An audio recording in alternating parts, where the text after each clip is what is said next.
cave about 1,800 years ago. The Mayas, they did not use the cave, but they used caves for rituals and sacrification. They actually found 28 individual skeletons in the cave, which today we are only able to see one of these skulls. Most of the skulls or the skeletons are removed from the place where the people placed them by the archaeologists and geologists, so they are gone from the country.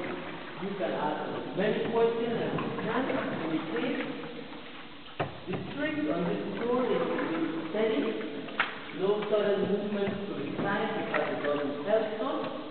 In the cave it's going to be very dark, so if one of our canoes tips over, or if everybody tips over, we're going to lose our batteries and our lights, and then we have no light in the cave. The length of the cave is 10.5 kilometers.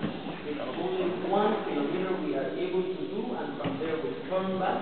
It's only how you guys are going to be conducted.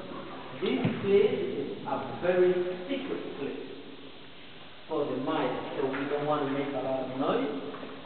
We will have people sometimes coming out of the cave or coming in while we are coming out. Please don't put the light in their face.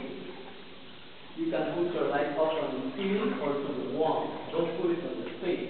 So if you guys are very quiet in the cave, you can do the kilometer, and from there we will turn back. But if you guys are making too much noise and all of that stuff, from where you guys are making noise, from there we're going to turn back. The Mayans used to believe in the underworld Xibalba, which is considered of 9 layers underground and 13 layers of heaven, and the Ceiba tree in the center, which is known as the Catholic tree, is the national